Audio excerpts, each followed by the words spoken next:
Hello and welcome to Lesson 10, A Matter of Life or Debt.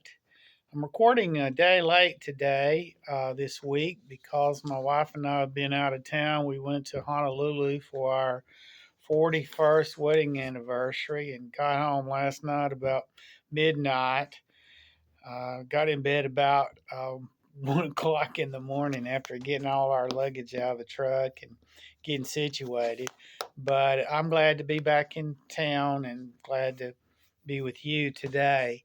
Lesson 10, we are moving through this book. Really, only have 3 lessons after this, dealing with Proverbs, little pithy sayings, a father talking to his child, talking to his son, trying to make a difference in his life. Very practical kinds of things. We believe Solomon wrote Proverbs, and a lot of things to think about with Proverbs. Here you got the wisest man that supposedly ever lived, who, at the end of his life, made terrible decisions and affected a nation. But it just shows you can have wisdom and not use it, or have it and lose it. But main idea of the lesson is unwise debt is a symptom of the disease of greed. And I guarantee you, our country is prosperous. Riding on airplanes 2 days last week, this week, people flying all over the place. Uh, People getting out, people are spending money, people have money. And so, but at the same time, many people are shackled by debt, or many people are using money as a tool to reign over other people. And so, unwise debt is a symptom of the disease of greed. So, the curriculum writer deals with it from two perspectives. He deals it with those who are lending money and doing it unscrupulously, and those that are in debt who cannot seem to get ahead. Debt is a scourge. I read this week on the plane and traveling around on my phone, I was reading a book about Harry Truman, who just uh, grew up poor in Missouri, and he had 2 businesses fail. When he moved into the White House, didn't even own a home. I had been a renter, and very difficult, trying times because of debt. And so it is a disease, and it hurts, and it's hard to deal with. If you've been poor, you know all about these circumstances. When my dad died, it was amazing that he actually had a savings account, because he had worked for minimum wage his whole life. Finally, in his old age, he was able to save and kind of get ahead a little bit and have a little bit of peace. The question to explore is, how can I achieve financial freedom? The Lord doesn't want us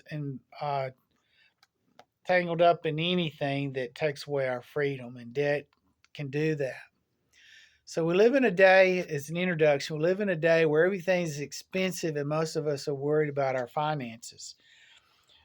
Being in Hawaii this week, it was very expensive to eat there.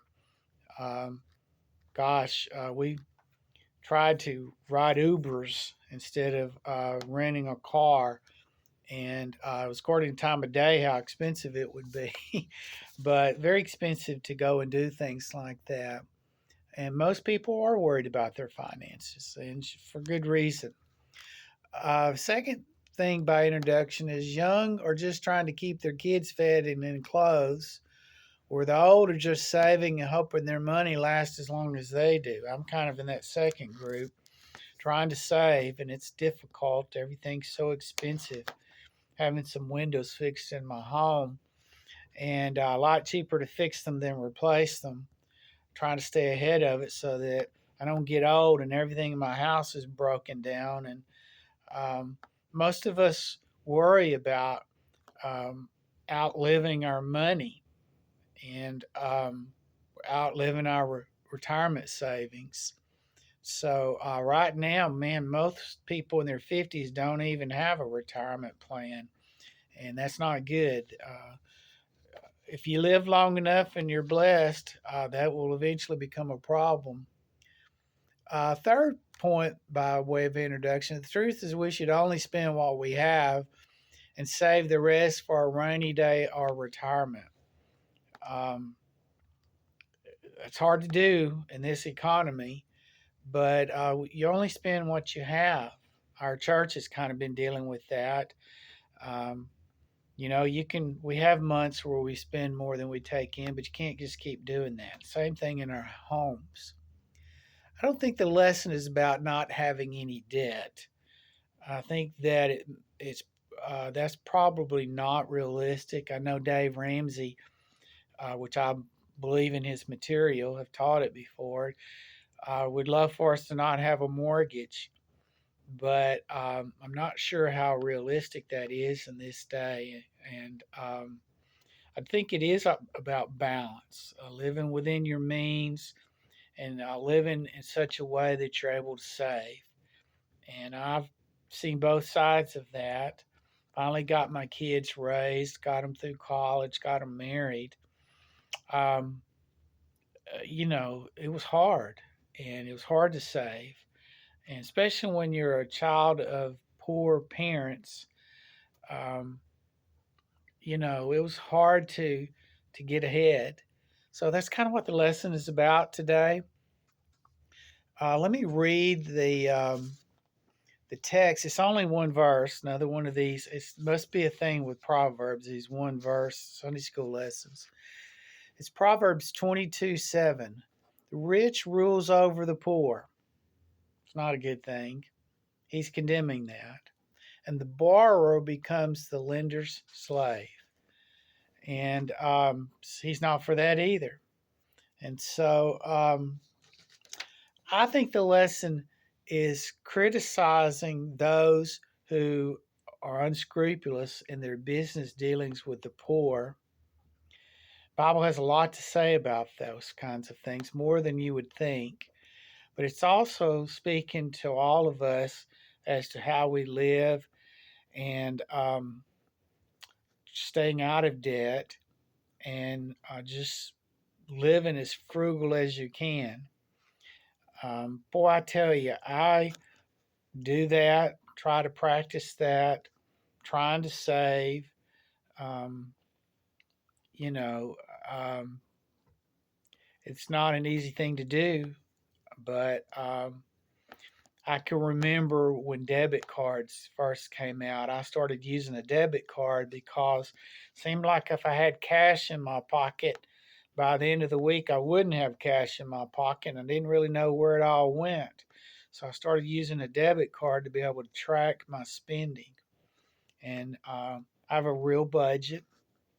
It got blown up last week going on our anniversary trip, but I'll get back on track this week, and it's all good. So the lesson's dealing with both sides of the equation. He's dealing with both the business person and the borrower. And so let's deal with the first side. He says the rich rules over the poor. Amos in the Old Testament had a lot to say about how the rich treated the poor. And he felt like they were manipulating the poor. They were taking advantage of the poor, and he condemned it. I got two verses as examples here. The first one's in Amos 2:6-9. This is what it says. It says, "This is what the Lord says. For 3 sins of Israel, even for 4, I will not relent." I'm going to punish Israel. They sell the innocent for silver. They care more about their money than they do the people. And the needy for a pair of sandals. They trample on the heads of the poor as on the dust of the ground, and deny justice for the oppressed. He deals with another whole issue. Father and son use the same girl and so profane my holy name. They lie down beside every altar on garments taken in pledge. In the house of their God, they drink wine taken as fines. Now, one of the things that you see here is Amos condemns um, a rich person taking a garment from a poor person. Now, we can't relate to this. Our closets are so full of clothes running out our ears. We don't have enough closet space to put it all in there. About 95% of it we don't wear, don't really need. But what would happen is the poor really only had two garments. They had an inner garment and an outer garment. The outer garment kept them warm, and many times they would sleep on it at night and use it as a covering to keep them warm. Well, clothes were so valuable in the Old Testament that lenders would use the outer garment as collateral. And if the poor person did not pay their debt to the lender, they would collect their outer garment as collateral and just take it from the poor. And Amos is condemning this. And he says, rich people lie down beside every altar, which means they're worshiping pagan gods, but they're lying down on garments taken in pledge, which collateral. And he condemns this. Over in chapter 6, no, excuse me, 8, chapter 8, 5 through 6, he says, saying, when will the new moon be over that we may sell grain and the Sabbath be ended that we may market wheat? It's like, when are these holy days going to be over so we can go back to selling so we can make money? Skimping on the measure, boosting the price, and cheating with dishonest scales. What they were doing is, let's say they were selling grain. They had a scale. They were putting false bottoms in the scales and cheating people. And Amos is condemning this. He's like, you're stealing from people. You're not being honest with them. You're manipulating things to your advantage and taking advantage over the poor.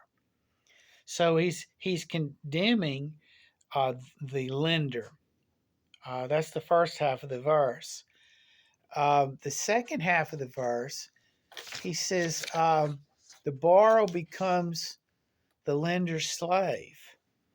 And so, yes, the lender has a responsibility to take care of the poor, but the poor have a responsibility to not get in debt and to take care of themselves and not get in that position.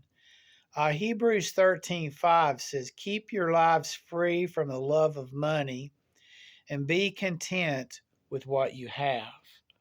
And so we all have a responsibility to live within our means, do the best that we can, and not become a slave to debt. It can enslave you. And if you've been poor like I have, you know all about those types of things. Gosh, when Jill and I first got married, we had nothing, but somehow we survived. Going to school, having little babies, just trying to take care of business, do the very best that we could.